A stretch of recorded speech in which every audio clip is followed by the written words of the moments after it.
बच्चे से बच्चा बोलता है।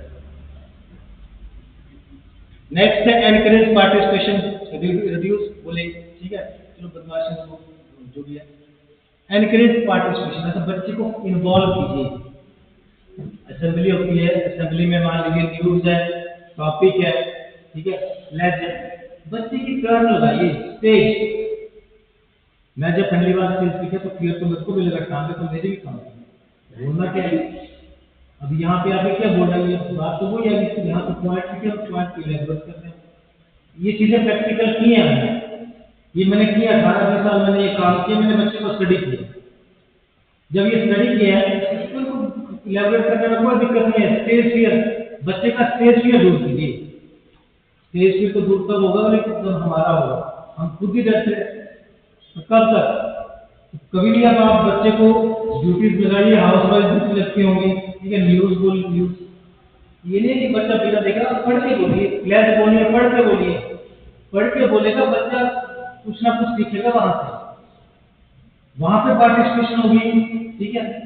क्लास में ग्रुप बनाइए, ग्रुप एक्टिविटी करवा दीजिए, ग्रुप में बच्चा सीखता है। अब थोड़ा सा हमें ये देखना पड़ेगा, ग्रुप में ऐसा नहीं कि थोड़े से वीक वाले वो ही ग्रुप में आ जाए, जो थोड़े अच्छे, अगर 5 का ग्रुप बनाना है तो जो बच्चे अच्छे हैं तो एक अच्छा सा बच्चा जो एक ग्रुप में डाल दीजिए, ग्रुप वाइज डिस्कशन करवाइए।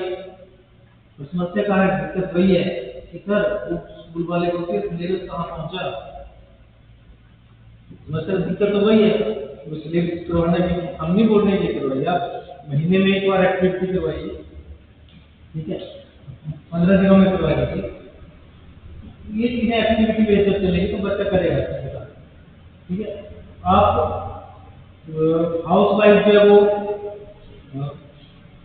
सिस्टम क्लास में अगर मान लीजिए 4 रो है, चलो हाउस वाइफ तो नहीं आएगी, अगर रो वाइज बैठे, रो वाइज कंपटीशन करवा दीजिए क्लास में। एक दिन आप जैसे मान लीजिए टेस्ट ले रहे हैं तो टेस्ट के लेना है 4 कॉलम बना दीजिए, यहाँ पे रो वाइज क्वेश्चन पूछना शुरू कर दीजिए, रो वाइज कंपटीशन, क्लास में टेस्ट भी हो जाएगा आपके पास,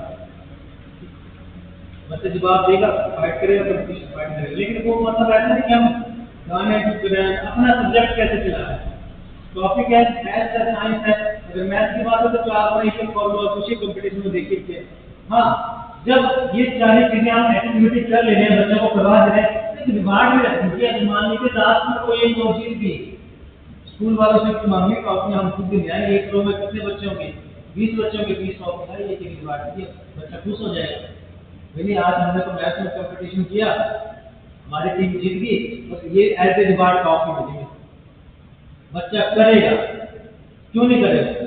साइंस में साइंस की एक्टिविटी क्वेश्चन बना दीजिए, 5-5 क्वेश्चन बना दीजिए, जो टीम जीत रही है एज ए रिवार्ड दो। करवाना कैसे है काम, विच विल डिपेंड अपॉन, वो हमारे ऊपर डिपेंड है। हम अगर कहानियां लग पड़ेंगे पढ़ने में, नहीं ये नहीं हो पाएगा, ये अरे महीने में एक बार करवाओ आप, बच्चा बोलेगा क्यों नहीं बोलेगा। साइंस वाले टीचर ने एक्टिविटी करवाई थी, हमारे 4 थे, हम जीत गए आज ही, और हमारे को टॉपिक दिया था, पैसे दे दिया जाए। लेकिन अब उसके लिए हम बोल रहे हैं कि आप टाइम निकालो, टाइम मतलब एक एक्टिविटी एक दिन रख लीजिए। तो आप जब ये चीजें क्लास में करना शुरू कर देंगे, बच्चा आपकी तरफ अट्रैक्ट होना शुरू हो जाएगा, कि नहीं, और वो अभी नहीं होगा। जैसे आप लोग अपने टीचर अभी आ रहे हैं ना, आप लोग भी उन बच्चे के जो टीचर है ना वो बोलेंगे, आप लोगों को याद करेंगे साइंस वाला टीचर हमारे पास होगा, मैथ्स वाला टीचर। मैं अपनी बात कर रहा हूँ, मेरे मैथ्स वाला टीचर मैं खुद बोल रहा हूँ, मेरे को अभी तक भी याद है। हालांकि वो जैसे मैम लेता है बीए की आर्ट्स से, जब वो गवर्नमेंट में लगे मेरे को मिले, बोले यार 15-20 साल मैथ्स पढ़ाया और अब एसएसटी और इंग्लिश पढ़ाना। तो क्लास में जब वो आते थे बिना बुक से आते थे, उनको इतना पता था एक्सरसाइज के क्वेश्चन भी विद सॉल्यूशन तो छोड़ो क्वेश्चन भी, तो ऐसे ऐसे टीचर भी। तो मतलब ये है कि वो हमारे, हम स्टार्टिंग में क्या करते हैं नेगेटिव पे चल पड़ते हैं। स्टार्टिंग मतलब टीचर ये सोचते हैं कि इसका रिजल्ट जो होगा वो पहले नेगेटिव जरूर सोचते हैं, पर ये बात अच्छी है, पॉजिटिव के साथ नेगेटिव, क्योंकि दोनों एक सिक्के के दोनों पहलू हैं। पॉजिटिव तो हमने बाद में सोचा, नेगेटिव पहले से। तो बच्चों को जब भी स्टडी करना है, बच्चों के ऊपर जब भी प्रेस करना है, स्टडी करनी है, तो उसके ऊपर मतलब उसका स्टार्टिंग में, अब जैसे मान लीजिए सेशन स्टार्ट होगा, 15-12 मिनट तो छुट्टी हो जाए, तो बच्चे इन 15-20 दिनों में आप ये देखिए कि बच्चे की इंटरेस्ट क्या है, इंटरेस्ट क्या है, ताकि हम उस बच्चे को देखा तो सही बच्चा चाहता है। हमें अपने बच्चे के ऊपर इतना फेथ हो कि ये बच्चा करने वाला है। हम कभी भी हम एक बात हमेशा याद रखना, आपका जो अच्छा बच्चा होगा वो रिजल्ट देगा देगा, लेकिन आपकी टीचिंग जो बच्चा लो डाउन है, लो परफॉर्मेंस वाला है, अगर उस बच्चे को आपकी टीचिंग, आपका पढ़ाया हुआ समझ आ गया, बाकी क्लास का जो रिजल्ट है वो आपको अपने आप आएगा। जो लो परफॉर्मर अगर समझ गया, आपकी क्लास का रिजल्ट खुद आ जाएगा। जो अच्छे बच्चे हैं उनको तो देख पढ़ाने में तो चलो चले पाएंगे, लेकिन लो आपका रिजल्ट चलेगा लो परफॉर्मर। उसने याद कर दिया कि सर मेरे को समझ आ गया, ये हो गया, और उसने रिजल्ट दे दिया, आपकी क्लास का रिजल्ट ऑटोमेटिकली आ जाएगा। जब लो वाला दे तो बाकी को दे देंगे। तो हमने हाई वाले को नहीं जाना है, हमेशा स्टडी कीजिए लो वाले को। और हम क्या करते हैं, लो वाले को 2 या 3 नंबर रखा। मैं अभी सुना एग्जाम्पल बताया था इसलिए तो टेस्टों में 2 या 3 नंबर आए। मैंने बोला नहीं पूरा साल में तो क्या किया, उसने गाली दिलवाई, नोट बड़ी बड़ी भेजे, ये नहीं हो पाया। लेकिन बाद में उस बच्चे ने ये किया, बीएससी मैथ्स में किया, ऑनर्स में एमएससी मैथ्स, तो हम गए तो अपना रिजल्ट जो तैयार कर रहे हैं वो सिर्फ लो परफॉर्मर को देखिए। अपनी क्लास में ये देखिए कि आपके पास जो कमजोर बच्चे हैं वो कितने हैं, वो आपको रिजल्ट से पता लग जाता है। ये नहीं है, उनके ऊपर फोकस कीजिए, वहां उन बच्चों को वो चीजें समझ आ गई, आपकी क्लास का रिजल्ट, आपका सब्जेक्ट का रिजल्ट ऑटोमेटिकली इंटेलिजेंस तो दे ही देगा।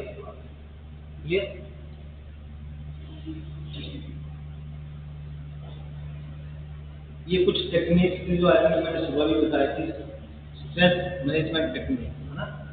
तो लगे टाइम तो क्लास में भी करवा देंगे 2-3 सेकंड में। अब आप बोलेंगे सर क्या करवाना है, तो आपका रिकैपिटुलेशन करवाओ, करना तो पड़ेगा। तो डीप ब्रीथिंग होगी, time management, physical activity, mindfulness, ये सारी चीजें जो है ना क्लास में। अब जब जैसे मान लो छोटी क्लासेस है, बच्चे आपने टेस्ट दे दिए, डिक्टेशन दे दी, कर लिया, हम बोलते हैं ना हेड डाउन, करो जी हेड डाउन, सो जाओ, ऐसे नहीं बोलते हैं। छोटे बच्चे को बैठ जाओ 2 मिनट के लिए, सांस रोक के क्या ये निकालिए। तो ये बीच बीच में एक्टिविटी इस तरह की चलती रहेगी। तो यहाँ ये जो टेक्निक्स है, deep breathing, time management, physical activity, mindfulness practice, ये स्ट्रेस को दूर करता है। स्ट्रेस बच्चों में नहीं होता, स्ट्रेस हमें भी है। मेरे क्लास में प्रिंसिपल आ गया, वाइस प्रिंसिपल आ गया, तो वो स्ट्रेस उनमें बढ़ गया, तो वो चीज़ आपकी दूर होगी।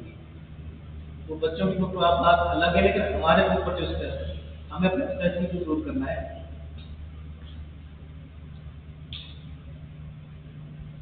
लाइफ स्किल्स एजुकेशन जो बहुत जरूरी है, ऐसे पेरेंट्स हमें सवाल डिसीजन मेकिंग। कभी कभी तो कुछ डिसीजन ऐसे होते हैं वो एट द स्पॉट लेने पड़ते हैं। प्राइवेट इंस्टीट्यूशन में लगे हैं, कुछ पेरेंट्स हैं, पेरेंट्स आके हाइपर हो जाते हैं, वो हो जाते हैं, अरे हमें तो ना हाइपर होना है। अगर हम हाइपर हो गए तो हमें और उनमें क्या, सुनिए उनकी क्या बात है, लिखिए, हल निकालिए, सोल्यूशन। खुद का डिसीजन मत लीजिए, 4 लोग और बिठाइए, 4 बातें हो जाएंगी। ये बात भी नोट कीजिए, भी पेरेंट्स ने आप ये बात की थी, ये बोल रहा था, ये था, लेकिन 4 लोग जब आप बैठेंगे तो 4 भी बात करेंगे तो कुछ ना कुछ कंक्लूजन उसका निकलेगा। प्रॉब्लम सॉल्विंग, ये तो बात चलती है, ठीक है, वो तो क्लासेस में भी हमारे पास होता है। इमोशनल रेगुलेशन, ठीक है, और कम्युनिकेशन स्किल्स, ये भी बात आई जो कम्युनिकेशन स्किल्स है। हम भी बोलते हैं, मैं भी अपनी बात करूँ तो जैसे हम हिंदी में बोल रहे तो हमारा ग्रो हुआ है, तो 100% है। अब हम बोले हम इसको सुधारेंगे, सुधार तो करना पड़ेगा, चलो ज़्यादा नहीं तो कम से कम 50% तो करें, 50% तो कर ही सकते हैं। पर एक बात है कि एक्सपीरियंस वाली, अब सारे बोले, देखो एक एग्जाम्पल बताता हूँ मैं, बीटेक, आपने बीटेक इन मैकेनिकल इंजीनियरिंग, और एक मैकेनिक देखा होगा आपने, जो स्कूटर वगैरह ठीक करते देखा ना, कितना काला जैसा होता है, उसके पास कोई डिग्री नहीं है। सुबह मैंने आप लोगों से पूछा था कि आप अपना इंट्रोडक्शन भी देना और एक्सपीरियंस भी बताना, एक्सपीरियंस भी मैटर करता है। तो जो स्कूटर या बाइक वाला सर्विस करने वाला पूरा दिन कपड़ों में, ठीक है, और एक बीटेक इंजीनियर जिसने मैकेनिकल में की, उसको बोलो स्कूटर खोलो, वो किताब खोलेगा, स्कूटर तो वो खोल देगा, जब बोलेगा कि कल पुर्जे खोल दिए, ठीक है, किताब देख के खोल दी, अब उसको बोलेंगे जरा चलाओ, तुम चलाना नहीं आएगा, वो बीटेक पढ़ो किताब से कर तो लेगा, चलो बात है, लेकिन एक जो एक्सपीरियंस वाला जो मोटर मैकेनिक है, जिसको 15-20 साल हो गए, वो स्कूटर खोल भी देगा, उस स्कूटर को समझा देगा, उसके पास एक्सपीरियंस है। तो एक्सपीरियंस भी मैटर करता है, ऐसी बात नहीं है, एक्सपीरियंस भी मैटर करता है। तो इसलिए तभी मैंने सुबह आप लोगों से पूछा था कि आप अपने डेली बेसिस पर एक्सपीरियंस यूज करें। ये पेरेंट्स की आगे जी involvement, regular communication, awareness program, support and collaboration.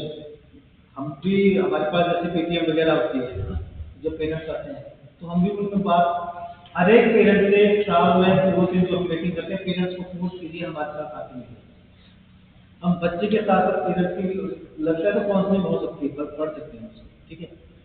Awareness programme चला सकते हैं, सपोर्ट एट होम, घर में तो चलो कभी कभार हो सकता है, कोलैबोरेटिंग अप्रोच, ये चलेंगे स्कूल बेस्ड प्रोग्राम।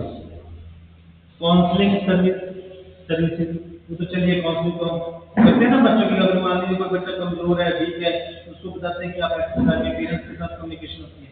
अब भी मान लीजिए आपके क्लास का आपने रिकॉर्ड रखा है, कोई बच्चा आपको लगता है कि आपके सब्जेक्ट में, आप उसको वापस ना करिए, हर एक पेरेंट्स का नंबर नोट कीजिए, और जब आपको लगता है कि यार बच्चा कुछ दिक्कत में है, कर नहीं पा रहा है, पेरेंट्स को कॉल कीजिए, पेरेंट्स खुश होते हैं, नहीं टीचर का फोन आया था, कुछ ना कुछ हम पेरेंट्स के साथ इन्वॉल्व नहीं करेंगे तो बच्चे का कैसे इन्वॉल्व होगा। तो मतलब आप अपनी क्लास की लिस्ट अलग से बना के, साल में कितनी बार बात की, 4 बार बात की, तो टीचर आके बोलेगा नहीं नहीं, एक पेरेंट्स आके बोलेंगे टीचर ने फोन किया स्पेशली मेरे बच्चा मैथ नहीं, तो स्टडी करेगा। पीयर सपोर्टिंग ग्रुप, जो दोस्तों के ग्रुप है, ठीक है, उनमें भी वो चलता है। अवेयरनेस कैंपेन, जागरूकता अभियान चल सकते हैं हमारे पास, अगर वेलनेस एक्टिविटीज, अभी वेलनेस एक्टिविटीज जो हमारे पास आई थिंक जो स्पोर्ट्स वाले एक्टिविटीज वगैरह है, ये करवा सकते हैं, जैसे गर्मियों वाला सीजन होता है इसमें तो दिक्कत नहीं होती है। मैंने ये आपको बोला जरूर, हफ्ते में अगर आप 6 दिन में 1 दिन अगर आप मेडिटेशन भी करवा रहे हैं स्कूल में, कोई दिक्कत नहीं, पूरे स्कूल में मॉर्निंग में बच्चों की भी होती है, साथ में हम लोग भी बैठते हैं, हम तो करवाते हैं, हम करवाते हैं स्कूल में, Wednesday as a meditation day रखा है, उस दिन कोई प्रेयर मतलब ड्यूटी तो पूरी होगी, लेकिन मेडिटेशन बच्चे 15 से 20 मिनट जो बच्चे बैठेंगे, टीचर जो इंटरेस्ट है वो भी बैठेंगे। अब जैसे गर्मी है तो गर्मियों में तो थोड़ा नहीं पड़ता है।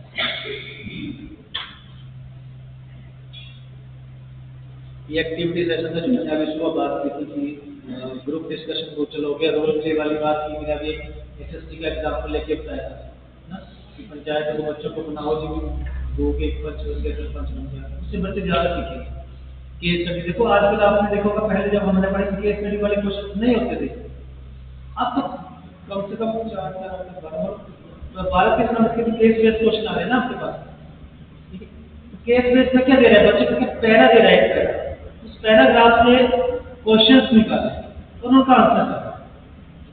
अच्छा, वो केस बेस्ड क्वेश्चन जो है, अब वो हमारे को ये तो उस चीज का हमारे पास ये नहीं पता कि किस चैप्टर से कहां से वो क्वेश्चन पूछे, तो जो केस बेस्ड है हमारे पास वो कहीं से भी पूछ सकता है। तो केस बेस्ड का मतलब कि अब इससे बच्चे को पहचान ये लगा कि आप लोगों को जो भी आपने टीच करना है, जो भी चैप्टर आप टीच कर रहे हैं, इन डेप्थ करना पड़ेगा, इन डेप्थ।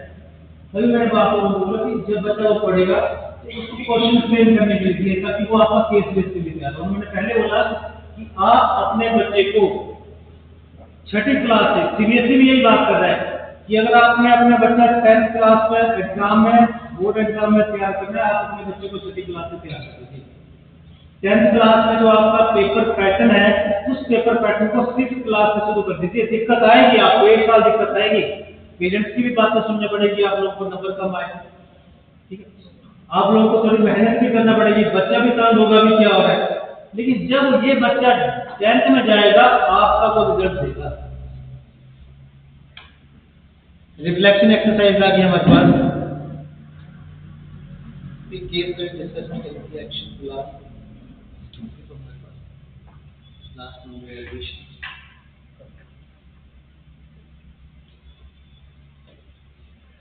चलिए ये अब नेक्स्ट वो टीचर वाली बात चली थी, गुड क्वालिटी बैड क्वालिटी वाली।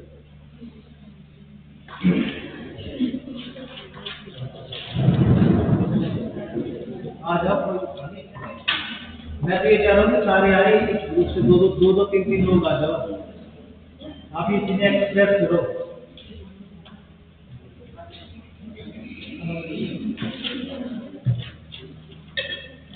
बोलिएगा अच्छा पूरी तरह इको आती है मेरे हिसाब से तो ईशा मैडम आए, उसके बाद बात कर रहे हैं और आपने तो इतनी सारी मतलब क्वालिटी और डिस्क्वालिटी बहुत कुछ बता दिया है। तो उससे रिलेटेड कुछ चीज़ें हैं, जैसे मुझे लगता है कि आजकल के टाइम में हमें बच्चों के साथ फ्रेंडली भी रहना चाहिए। ठीक है, मैं मानती हूँ कि थोड़ा हमें ज़्यादा भी फ्रेंडली नहीं होना चाहिए, मगर 100 में से 90% तो फ्रेंडली एकदम बच्चों के साथ है, तो तभी वो अपनी बात को हमारे साथ अच्छे से डिस्कस कर सकते हैं। अगर हम फ्रेंडली हैं तभी को, और एज ए पेरेंट भी मुझे लगता है कि हमें अपने बच्चों के साथ भी फ्रेंडली रहना चाहिए। आजकल जो ये सोसाइटी के जो भी हैपनिंग हो रही है सब पता ही रहा, तो जितना हम फ्रेंडली हैं तो बच्चे अपनी मन की बात बोल सकते हैं। और आजकल सच्ची बात है बहुत सारा डिप्रेशन है, फ्रस्ट्रेशन इतनी है, बच्चों के ऊपर प्रेशर इतना है। अब हम ही देखो इंग्लिश की टाइम लगती थी हमें, आजकल का फर्स्ट क्लास का बच्चा इतने पैसे रीड कर रहा है, उससे क्वेश्चन के आंसर दे रहा है, तो प्रेशर तो है बच्चों के ऊपर भी है, टीचर के ऊपर तो चलो हमें तो केयर करना ही है, हम तो अकॉर्डिंग टू टाइम चल रहे हैं। तो ये मुझे लगता है कि टीचर को फ्रेंडली होना चाहिए, बच्चों की बात सुननी चाहिए। नंबर 2 पेशेंस, पेशेंस बहुत जरूरी है आजकल के टीचर में। अगर हम हाइपर हो जाते हैं, बच्चों की बात नहीं सुनते हैं, तो बच्चा भी हमारे पे इरिटेट होता है। और जितना और बैड क्वालिटी का एक तो पहले कंपैरिजन बहुत सारा बताया गया है, हमें कभी भी कंपैरिजन नहीं करना चाहिए ना क्लास में। और ये तो सर की बात तो मेरी 100%, और मैं भी मानती हूँ इस बात को कि हमें अच्छे बच्चों पे फोकस नहीं करना चाहिए। जितना अगर हम एफर्ट 100% अच्छे बच्चों पे करते हैं ना, उससे ज़्यादा अगर हम उन पे करते हैं ना, तो जैसे मैं अपनी क्लास में सबको CR लाती हूँ, डेली रोल नंबर मानती हूँ। कुछ एक बच्चे हैं, 2-4 बच्चे हर क्लास में होते हैं जो लो लेवल पे होते हैं, लेकिन जिस टाइम वो CR होते हैं ना, आप मानेंगे नहीं, वो ऐसा बोलते हैं आज मैं राजा हूँ और वो पढ़ाई में मतलब अपना बेस्ट देने की कोशिश करते हैं। और उस चीज़ के लिए मैं सोचती हूँ कि हर दिन मतलब बच्चे को स्पेशल फील करवाना चाहिए। तो जब तक टीचर को स्पेशल फील नहीं करवाता है बच्चों को, तब तक वो बच्चा अपने आप को लो लेवल पे ही समझता है। लेकिन जब टीचर उसको फील करवा देता है, क्लास भी उसको फील करती है कि हाँ भैया अभी दिया है, ये पढ़ने में ठीक है, आज मैं इसको फॉलो करना। हालांकि मैंने तो ये कहा है कि जिस दिन वो CR है, उस दिन समझना कि ये सेकंड नंबर पे टीचर कौन है, यही है। अगर मैं बाहर जा रही हूँ तो रिस्पॉन्सिबिलिटी इसकी है। अगर आपने वॉशरूम भी जाना है, पानी भी पीना है, तो उसको पूछ के इसकी परमिशन लेकर जाना है। और सच में लोअर लेवल का बच्चा उसको भी फॉलो करता है, और लोअर लेवल का बच्चा उसको हाई यूज करता है। आप ये देखिए, अगर आपकी क्लास में सबसे शरारती बच्चा है ना, उसको क्लासमेट वो मतलब एक जिम्मेदारी सौंप देंगे। जब आप रिस्पॉन्सिबिलिटी सौंप देंगे ना, वो अपने आप बन जाएगा। जब अपने आप बन गया ना, आपकी क्लास शुरू हो जाएगी। हम क्या करते हैं उससे नहीं, शरारती बच्चे और जो वीक कमजोर है उनको हम आगे ले आते हैं। जब उनको हम आगे लाना शुरू कर देंगे ना, तो हमें दिक्कत नहीं आएगी, हमारा अपने आप। और दूसरे टीचर को क्रिएटिव होना, ये इसका बहुत ही ज़्यादा गुड पॉइंट है। बच्चे के अकॉर्डिंग करिए। अगर किसी भी बच्चे का मन नहीं है पढ़ने का ना, आप मत पढ़ाओ। मैं ऐसा नहीं बोल रहा हूँ बुक्स मत पढ़ो, आप उसकी एक्टिविटी करवाते हो, उसके लिए वो खुश हो जाता है। सब डिवाइड में कर दिया, टीम A B बना दी। अगर आप पढ़ाई से रिलेटेड क्वेश्चन पूछते हैं, टीम A B जो भी विनर आ गए, क्या हो गया, बच्चों का एंटरटेनमेंट भी हो गया, हमने पढ़ा भी दिया उसके लिए। लेकिन बच्चा अपने फील करता है कि हाँ आज हमने बोला और मैम ने पढ़ाया दिया, हमारी एक्टिविटी हो गई। उस बेस पे मुझे लगता है कि बच्चों का एंटरटेनमेंट भी हो सकता है। और बैड क्वालिटी में तो एक मुझे लगता है कि टीचर को मतलब पेशेंस नहीं होना चाहिए। कई बार हो जाता है रिपीटिंग क्वेश्चन भी करते हैं बच्चे जिनको मतलब भी नहीं होता है, उसका भी हमें मतलब पोलाइटली कोई ना कोई जवाब दे देना चाहिए। नहीं दे सकते तो करता बोलना ठीक है कि नेक्स्ट टाइम पे एक टाइम तक मैं आपको इंसिडेंट सुनाऊं। मैं शायद बीएड कर रही थी, मतलब टाइम भी में जाती रहती थी ना, तो 3rd क्लास की स्टूडेंट थी, उसने मुझसे पूछा कि मैम स्वीट पोटैटो को हिंदी में क्या बोलते हैं। सही बोलूं तो मेरे माइंड में नहीं आ रहा था। और मैंने उसको जब लिया तो बोलूं कि बेटा तू ऐसे मतलब बुक में लिखो ऐसा मतलब थी ना एक्टिव बड़े बच्चे होते हैं, तो जब भी कोई वहाँ के पास आ जाना मैं कहती तू ये क्या करता ये लिखा मतलब पोटैटो कैसा है जैसे आलू उसने बोला क्योंकि अच्छा बोला मैं मुझे पता लग गया आपको नहीं पता था तो इस पोटैटो अगर जल्दी होती है मुझे मैं कहा बच्चे मुझे एक बात बताओ मैंने आपको क्वेश्चन का आंसर दिया बोले नो मैंने तो अभी आपने पूछी थी मैं तो आंसर दे रहा था मैं और उसको बोलो मुझे अजीब मतलब आज मुझे भी याद है मतलब हालांकि मैं कुछ अभी बात की कि मतलब जिस आपने कोई आंसर बोल कर दिया और बच्चे ने आपको स्टडी कर लिया तो समझो भी आप आई थिंक 2007 का इंसिडेंट है ये और आज तक मेरे माइंड में बात है और वो बच्चे भी मुझे नहीं भूल गया आई थिंक बहुत है थैंक यू चलिए आ जाओ मेरा तो हो गया जितना आप लोग आओ जो थोड़ा इंटरेक्शन करने के लिए आप लोग मैंने जो करना था वो करवा दिया जो स्टोरी सुनाने की कुछ सुना दिया बेटा की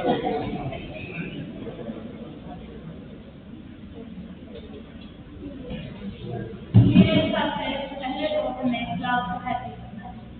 जब आप एज ए टीचर आप किसी से जाएंगे बच्चे को पूछोगे तो आप कई बार हम जाते हैं बच्चों को जाते दादी होते हैं या बच्चों को जाते हैं जो टॉपिक स्टार्ट कर देते हैं तो मेरे हिसाब से पहले तो बच्चों को रिलैक्स होने दें और उसके बाद जैसे मैं कभी भी क्लास में जाती हूँ तो मेरा सबसे पहला काम होता है क्योंकि आप कहते हैं आज आपने क्या खाया क्या पिया घर में कैसा माहौल था और उसके बाद मैं जो भी मैंने टॉपिक पढ़ाए होते हैं चाहे मैंने 1 मंथ पहले पढ़ाए 2 मंथ पहले पढ़ाए मैं सब भूलती हूँ या जब मैं कोई क्वेश्चन करवा रही हूँ और मुझे लग रहा है कि बच्चे इंटरेस्ट ले रहे हैं तो मैं उससे पिछले क्वेश्चन पूछ लेती हूँ सारे मैं ऐसी तरह याद करवाती हूँ रोज मैं मैथ करती हूँ तो मैं ऐसे ही याद करवाती हूँ कि ऐसा नहीं जब रील स्टार्ट होगा तो तब लेकिन मैं उसके साथ साथ मैं पूछते फिर मैं उसको टॉपिक रहती हूँ कि जैसे आप राम है आप शाम है इसके बाद उसमें फल है उसके बाद उसमें फल है अब आप बताइए कितने फल हुए या जैसे मैंने उनको सिखाया कि आप कैसे क्वेश्चन पढ़ने चलेगा कि प्लस का क्वेश्चन माइनस का है मल्टीप्लाई करके तो मैं हमेशा उनको कहानी बताती हूँ उससे बच्चों को इंटरेस्ट देते हैं अब एक हमारा 10th क्लास का बच्चा है वो लिखने में इतना वो है कि लिख नहीं पाता है और एक दिन मैंने उसका पॉइंट आज मैं आपको तो वो सब याद हो रहा है लेकिन जो विचार करते थे वो नहीं बता पाए मैंने बस 3 से जो भी आपको और वो आज उसके पेरेंट्स से बोलते हैं कि ये सब तरह मैथ में काम करते हैं और सब्जेक्ट में और साथ में क्रिएटिव होना चाहिए टीचर उसके माइंड में हमेशा क्रिएटिविटी होनी चाहिए कि आप बच्चे बोर हो रहे हैं ये कोई टॉपिक समझ नहीं आ रहा है तो मैंने इनको कैसे जो है वो एक्टिव करना है एक्टिव लर्निंग कैसे करवानी है या आप कोई कहानी सुना दो या आप किसी चीज को उनके जो कपड़े पहने हैं उनको बैग उससे रिलेट करवा दो बच्चे और कम्युनिकेशन मुझे लग रहा है कि कई बार टीचर जो होते हैं जो मैसेज डिलीवर करना चाहते हैं वो मैसेज बच्चों को पूछते ही या तो वो लैक ऑफ क्वेश्चन होता है या तो मैंने क्या नहीं करते या उसके कम्युनिकेशन स्किल बच्चों के साथ अच्छे नहीं होते तो ये मुझे सबसे जो है बैड पार्ट लगती है कि आप तो बच्चे को समझा रहे हैं लेकिन वो बच्चों को आपको समझ नहीं रहे हैं समझ नहीं रहा है कि आपको तो टॉपिक के बारे में सब कुछ पता है लेकिन वो बच्चा आप समझता है कि गलत समझ कि आपने नहीं सोचा दिया नहीं पहुँचा पा रहे तो मुझे सबसे ज़्यादा यही लगता है कि कम्युनिकेशन बच्चों के साथ वो अच्छी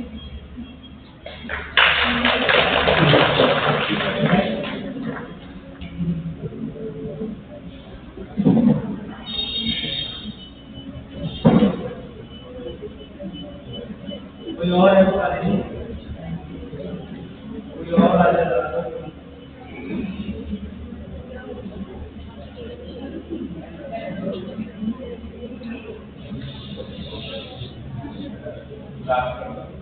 मैं ये लॉट अपने सब्जेक्ट से रिलेट करता हूँ, लेकिन अगर आपको मौका मिले तो जरूर पढ़िएगा आर्टिफिशियल इंटेलिजेंस। मैं बता रहा हूँ एक टीचर को कैसा होना चाहिए, आप वो चीजें पढ़ लीजिएगा कि हम मशीन को कैसे सिखाएंगे। बस वो सब कुछ है उसमें 3 डोमेन बताए गए हैं आर्टिफिशियल इंटेलिजेंस की। पहली है डाटा साइंस, दूसरी है NLP नेचुरल लैंग्वेज प्रोसेसिंग, और तीसरी है कंप्यूटर विजन। डाटा माइनिंग वही हम टीचर ऐसे करते हैं कि अगर मेरी तैयारी नहीं है तो अगर मुझे कंप्यूटर को अगर मुझे टीचर बनाना है या उसको स्पेशलाइज कुछ करना है तो मुझे उसके बारे में उस मशीन को सब कुछ बताना पड़ेगा। लेकिन अगर मुझे उस मशीन को सब कुछ बताना है तो पहले मुझे तो आना चाहिए। तो एक बार AI की बुक जरूर पढ़ लीजिएगा 9th क्लास, वो बहुत अच्छी बुक है। अगर आप पढ़ना चाहते हैं उसमें सेल्फ मैनेजमेंट के बारे में लिखा है, उसमें सेल्फ मैनेजमेंट के बारे में लिखा है, उसमें कम्युनिकेशन के बारे में बहुत अच्छी अच्छी चीजें हैं। मतलब कोई बुक नहीं है मेरे हिसाब से, मैं बच्चों को ये हमेशा बोलता हूँ कि इसको हमेशा अपने पास रखिएगा, ये बहुत अच्छा लाइफ लेसन है। उसमें AI को सिखाने के लिए बोला गया कि AI कैसे हम लोग AI को सिखाते हैं, कंप्यूटर कैसे इतना जवाब देता है। NLP नेचुरल लैंग्वेज प्रोसेसिंग, उसमें एक सेंटेंस को जैसे सर ने भी मॉडलिंग में बताया था कि उसको वर्ड वाइज एक वर्ड के 50 मीनिंग आपको ढूंढ के दे देगा, उसी पे उतनी सारी रिसर्च करता है। कंप्यूटर थोड़ी कर रहा है, हम किसी लोगों ने बोलते हैं हाँ ऐसे बीच में ग्रुप इन्वॉल्व जिससे हम लोग अवॉइड करते हैं। ऐसे क्वेश्चन ऐसा होता है कि हम सोचते हैं कि मिलके तो क्या होता है क्या होता है।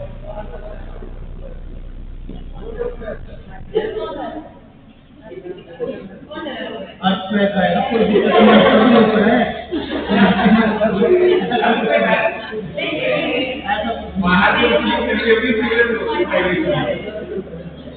डरने वाली बात नहीं, बहुत सारी चीजें होती हैं ग्रुप डिस्कशन में इन्वॉल्व हो जाएंगे।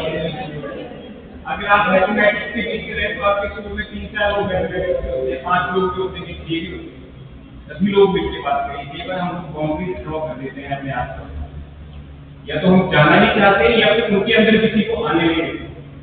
उनको खुला रखिए, एक ब्रॉड माइंड है वो बनिए कि आपके पास हर कोई आ जाए। जब ऐसी चीजें करेंगे यही है लर्निंग और कुछ नहीं। अभी हम लोग जो सीरियसली कर रहे हैं इसका मीनिंग है बहुत। कई बार हम लोग भी इरिटेट होते हैं, आप लोग में सभी लोग हो रहे हैं कि क्यों ट्रेनिंग हो रही है, क्यों ऐसे इधर उधर भेज रहे हैं। एक्चुअली हम लोग सेल में चले जाते हैं, तो स्कूल में या घर में नई बैच हूँ, लेकिन जब लोग हम यहाँ देखते हैं अच्छे लोग बहुत अच्छे मुझे आज समय लर्निंग बहुत अच्छी आती है। उन्होंने कंडाघाट में बहुत था शहर के पास, कंडाघाट बहुत गया हुआ है।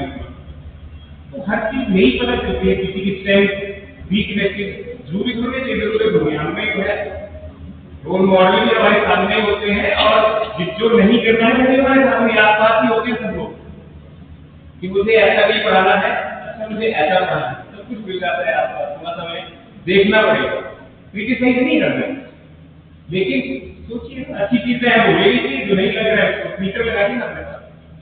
तो बहुत कुछ है सीखने को, मैं बताऊँ बहुत सारी लर्निंग करते हैं हम लोग आपस में ही। अगर बैठ के जैसे इन हाउस का मतलब यही होता है कि हम लोग आपस में डिस्कशन में इन्वॉल्व, अपने में ना रहे, अपने जो थॉट्स हैं जैसे भी शेयर करिए एक दूसरे के साथ।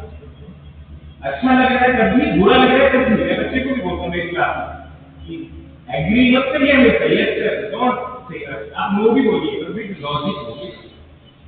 अगर आप एग्री नहीं कर रहे हैं तो एक परफेक्ट क्लियर होता है, तो एक तो रीजन तो देने पड़ेंगे क्यों एग्री नहीं करते। जैसे मैं बच्चों को बोलता हूँ कि आप लोग बोलते हैं कि आप फिर से वही बोल रहे हैं, भाषण देना शुरू कर दें, लेकिन बच्चे मैं कल फिर से बोलूँगा क्योंकि मैं आप नहीं सुन रहे हैं तो ऐसा नहीं होगा कि मैं छोड़ दूंगा। अगर किसी दिन एक बच्चे ने मेरी बात सुनी 6 महीने में, मैं सक्सेसफुल हो गया क्योंकि वो उसकी लाइफ चेंजिंग होता है। सर सही बोल रहे हैं आप लोगों ने बहुत सारे एग्जाम्पल दे दिए कि उस टीचर की वजह से आपने ये सोच और उस टीचर की वजह से आपने ये सब्जेक्ट छोड़ दिया, बुरा लगने लग गया। ऐसा ही हम लोग केवल ना अपने बारे में ही सोच पाते हैं कि क्या पता मैं भी ऐसा कर रहा हूँ। हम लोग दूसरों को सोचते हैं, हो सकता है मेरे में भी कोई कमी है। मेरे व्हाट्सएप पे टैगलाइन लिखी होती है हमेशा, nobody is perfect, that is my pencil has eraser. कोई परफेक्ट नहीं है, इरेजर है ना, मिटा दीजिए। तो अच्छी चीजें नहीं है उसको, मुश्किल होता है लेकिन नामुमकिन नहीं है। जैसे सर ने पूछा था टीचर कैसे बने, मैं इवेंचुअली बनूं। मैंने जब ग्रेजुएशन की उसके बाद मेरे पेरेंट्स ने बहुत जोर लगाया कि वो लोग चले गए तो जम्मू ही चला जा भेंट करने को, कर नहीं करना, मुझे कुछ और ही करना है। तो मैं चला गया, मैंने अपना बिजनेस की किया, बठिंडा में रहता था, पंजाब में रहा हूँ आप 5-6 साल। मेरे को लोगों को पता नहीं बठिंडा ओवर के साथ बहुत रहा हूँ। लेकिन फिर अचानक एक वैकेंसी निकली रास्ते में, चैनल में मैंने अप्लाई किया, जो घूमते हैं हिल स्टेशन में इसी पर्पस से गए, लेकिन थोड़ा बाहर घूमे थे, दिल्ली बहुत जाता था, लोगों के साथ इंटरेक्शन और वहाँ कोई चीज देखी जाती है। सब्जेक्ट नॉलेज तो सेकेंडरी है ना, आपको कम्युनिकेशन स्किल कैसे आते हैं, हाउ टू एक्सप्रेस योरसेल्फ, वो सबसे पहली चीज आती है और वो वहाँ काम करती है इंटरव्यू में और वहाँ सिलेक्शन होगी। लेकिन उसके बाद मैंने पीछे होते हैं जो मेरा पैशन बन गया, बच्चों के साथ रहना, बच्चों से मिलना। और मैं तो ये लोगों को टीचिंग छोड़ दीजिए, आप किसी भी प्रोफेशन में अगर आपको 101% उसके लिए लॉयल होना है, कंप्रोमाइज नहीं करना है, क्योंकि ठीक है अगर मैं 9 से 3 तक स्कूल में हूँ तो फिर मैं स्कूल के बारे में ही सोचूं, मैं बच्चों के बारे में ही सोचूं। अगर मैं क्लास में गया तो मैं उनके बारे में ही सोचूं। अगर मैं मेरी ड्यूटी किसी को पानी पिलाने की लगी है तो मैं पानी पिलाऊं और दिल से पिलाऊं ताकि मेरे को खुशी मिले सेटिस्फैक्शन। तो वो चीज होनी चाहिए प्रोफेशनल की, बहुत जरूरी होता है। कई बार हम लोग उससे लैग कर जाते हैं, बहुत सारे रीजन होते हैं, प्रोफेशनलिज्म नहीं होता है। प्रोफेशनलिज्म बहुत इंपॉर्टेंट है किसी भी जॉब में। अगर आप प्रोफेशनल हैं, आपकी ग्रोथ ऑटोमेटिकली होती है, फाइनेंशियली भी होती है, हर चीज में होती है, हर जगह होती है। मैंने जब वो स्कूल ज्वाइन किया, इंग्लिश बोर्ड, हिंदी बोलना अलाउड नहीं था क्लास में, इनसाइड कैंपस मतलब नो हिंदी एट ऑल। और हमें गवर्नमेंट स्कूल में पढ़ते गए थे, हमें तो पता नहीं था इंग्लिश क्या होती है, लेकिन सीखा फिर। और मैं मतलब मेजर जनरल, लेफ्टिनेंट जनरल, जहाँ आर्मी वाले जो छोटे रेंज के वो नहीं पहुंच पाते, वहाँ भी अपने स्किल के हिसाब से नहीं, तो ऐसे नहीं स्किल था, स्पेसिफिक बुलाते थे वो लोग, होना चाहिए आपने। मैं तारीफ कर रहा हूँ बड़ी, लेकिन वो है, वो मैंने सीखा और मैंने वहां से सीखी कि आप अपने ईमानदार रहिए, किसी को बताने की जरूरत नहीं होती। मैनेजमेंट को सब पता होता है, प्रिंसिपल जो होता है आपका, उसको एक आदमी की स्ट्रेंथ वीकनेसेस को क्या कर रहा है, किसी की जरूरत नहीं होती। इतनी बहुत होती है, कई बार हम स्टाफ में हमें नहीं होते, हमें भी होती है, अच्छी ये बात होगी कहीं उसने तो नहीं बताया ये बात, मैं आपको बता दूं ऐसा कभी नहीं होता। ए से लेके जेड तक मैनेजमेंट को सब पता होता है। एक वहाँ कर्नल साहब से प्रिंसिपल को मेरे रूम पे गया, मैं भी रहता था, शाम को दर्शन आज प्रिंसिपल से तो बहुत इंटरेक्टिव रहता है। अदरवाइज आर्मी ऑफिसर मिलते नहीं सिविलियन, दूर दूर रहते हैं, बड़ा फासला बनाते हैं, लेकिन वो आ जाते हैं तो वो बोलते हैं क्या मुझे सब पता। कई बार एक बात है, जब आपको पता है मेरे को लगता है कि सबसे बड़ी कमजोरी तो आपकी है, जो आप कभी करते। अगर हम अपने कलीग के नहीं हो सके तो इंस्टीट्यूशन में कैसे लॉयल हो सकते? तो बोलते हैं बोलता नहीं, मैं सुनता हूँ, लेकिन बोलते पता सबको होता है। मुझे पता है कौन बहुत अच्छा काम कर रहा है, कौन घर पे गए तभी काम कर रहा है, तो कुछ सब पता है। मैंने एक बार पहले ही बोला था, बहुत सारी चीजें होती हैं। कई बार एक आदमी ने बोला कि मैंने जॉब छोड़ दी, मुझे वहाँ सैलरी नहीं मिलती है, कम सैलरी देती है। दूसरे दोस्त ने बोला कि ऐसे सभी को इतनी मिलती है, बोलते नहीं यार कुछ तो 1 लाख ही ले रहे हैं। तो उसने बोला कि तो मतलब तो 1 लाख लेने के काबिल नहीं बनाया, इसलिए है आप अपने आप को काबिल बनाइए ताकि फिर वो आपको भी दे रहे 1 लाख सैलरी। बहुत कुछ चीजें होती हैं, कुछ फिलॉसफी भी होती है, आई कैन अंडरस्टैंड दैट। बहुत कुछ प्रैक्टिकली नहीं, जैसे सर ने बताया नहीं, बहुत मुश्किल होता है। एक ही क्लास में थ्योरी भी करवा लेना, प्रैक्टिकल भी करवा लेना, बहुत कुछ करवा लेना, बहुत कुछ टीचर्स को बोलते हैं नॉट पॉसिबल। लेकिन कभी कभी जरूर करें, कभी कभी जरूर करें, हमेशा नहीं करना है, कभी कभी जरूर करें। जैसे मैम ने बोला कि कभी अगर बच्चा बोला मुझे नहीं पढ़ता है तो लर्निंग की ट्राइनिंग का तरीका बदल दीजिए, वो अपने आप सीखेगा, उस तरीके से भी सीखेगा। मैं तो बोल देता हूँ मैं कैसे नहीं पढ़ना है, ओके, लेकिन मैं आपको ऐसे धक्का नहीं मार दूंगा, आप सभी लोग आगे आइए और अपने बारे में बताइए। अपने बारे में भी बताना है, स्कूल के बारे में बताइए, स्कूल के बारे में बताइए, ट्यूशन के बारे में बताइए, कोई कुछ भी बोलिए, पंखे के ऊपर बोलिए, छत के ऊपर बोलिए, क्लासरूम के ऊपर बोलिए, पैनल के ऊपर बोलिए, चश्मे के ऊपर बोलिए, पेन के ऊपर बोलिए, 2 लाइन बोलिए, लैंग्वेज 2 बार बोलिए। आते ही 10-15 बच्चे तो आ ही जाते हैं, फिर लोग हो जाते हैं। तो वो है तरीके ढूंढने पड़ते हैं और पहुंचना पड़ता है बच्चों तक, डेफिनेटली हमें पहुंचना पड़ता है। लेकिन ये भी एक बात सच है कि स्टूडेंट से ज्यादा जो काउंसलिंग की जरूरत रहती है वो पेरेंट्स की। अगर पेरेंट्स की काउंसलिंग सही शुरू अगर आप पेरेंट्स को देंगे उसमें भी ध्यान रखना पड़ता है। अगर मैं डायरेक्टली उसे बोलूंगा कि आपका बच्चा नहीं पढ़ रहा है, वो बुरा मान जाएंगे। आपको तरीके ढूंढने पड़ेंगे कि बात भी पहुंचा दें कि वो घर पे नहीं पढ़ रहा है और उनको बुरा भी लगे। एक पेरेंट्स मुझे रेगुलरली फोन करते हैं तो उतनी इम्प्रूवमेंट नहीं है बच्चे में, लेकिन मैंने उसको एक बार बोला कुछ लग रहा है मुझे आपने घर पे कुछ किया था, और वो शुरू हो गया। हाँ सर मैंने बोला आपको लग रहा बैठता है, लेकिन बैठता नहीं है, वैसा ही है थोड़ा बहुत ही, लेकिन उसको खुशी हो गई बहुत। और अभी जब वो दोबारा भी आया था, अभी वो दोबारा एडमिशन कराने आया था, तो वो बोल के गया था कि हाँ अभी कुछ चेंज हो रहा है, कुछ नई कोशिश करूंगा, मैं भी कर रहा हूँ। तो तरीके ढूंढिए कि मतलब अलग तरीके से कि बात पहुंच भी जाए और बुरा भी लगे। मैं सीधा वो तो आपके बच्चे ने होमवर्क नहीं किया, आपने भी वो घर पे बैठा है, वो बोलेगा आपको मैं सीख देता हूँ, मैं नहीं पढ़ाऊंगा, मैं पढ़ा। तरीके अलग होंगे, बहुत सारे मिल जाते हैं आजकल। अलग अलग तरह से बात करिए, प्यार से बात करिए, पोलाइटली बात करिए, तुम्हारे साथ बात अपने आप ही अपने आप लोग आते हैं, अपने आप आपसे इंटरेक्शन करेंगे तो आपको दूसरे दिन मैं मेरे पास जो भी आते हैं मैं उनको बोलता हूँ कि मुझे एक बार फोन जरूर करना है, कभी भी आपके बच्चे मुझे पूछना है कि आप कैसे हैं, मैं तो और कुछ नहीं पूछना। और लेकिन फिर मैं जैसे भी उसको कॉल आती है मैं कोशिश करता हूँ कि 1-2 दिन उस बच्चे से मिलूँ और उससे बात करूँ। और बच्चे ने मेरे से कंप्लेन की तो मैं उसका सोल्यूशन उसको देता हूँ, चाहे मैं 1 दिन बाद हो या 2 दिन। बच्चा 3 बार आपके पास आएगा, अगर आपने उसकी बात नहीं सुनी तो 3 बार वो ब्लॉक कर देगा, आपका आना बंद कर देगा। अगर बच्चा कुछ भी आपको बोल रहा है कि मुझे इसने तंग किया, दूसरे दिन डांटे और दोनों को बुला के अच्छे से बात कर लीजिए, उसको लगे कुछ तो किया है कुछ। मेरे पास ये बात है सर फुटेज चेक कर दो, मेरी पेन गुम हो गई, इरिटेशन होती है, वहाँ आधा घंटा लगता है, तो मैं जाता हूँ और उसको थोड़ा सा दिखाता हूँ, देख बच्चे यहाँ पर सुनी कैसे हमें तो लगता है कि नहीं मेरी बात सुनी गई थी, मुझे नहीं मिली फिर वो तो ठीक है, अगर मैंने मैंने गुम करके हुई थी वो। लेकिन अगर वो नहीं मेरे पास टाइम नहीं है, आप जाइए यहाँ, वो बहुत कुछ होता है, बच्चे बहुत मार वो पेरेंट्स के बारे में बोलते हैं मेरे पास आके कि मेरे पेरेंट्स को इतने हैं पैसा करते हैं मेरे साथ, तो हम लोग तो फिर भी सजाने लगते हैं। तो ये चीज़ों का ध्यान रखें। बाकी बहुत ज़्यादा टाइम नहीं लेंगे आपको, मुझे लग रहा है टाइम हो गया, कंक्लूड कर देंगे। 3 बज गए, एक बार ग्रुप फोटो करेंगे तो कैसे आप एक लाइन के साथ A happy child learns well. A happy child learns well. School plus home.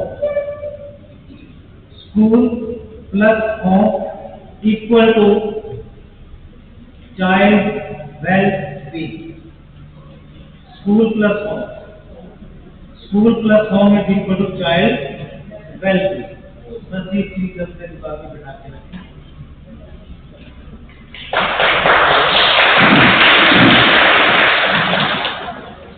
Thank you so much sir, बहुत अच्छा लगा, आपसे बहुत कुछ सीखने को मिला और मैं भी आप लोगों से बड़ा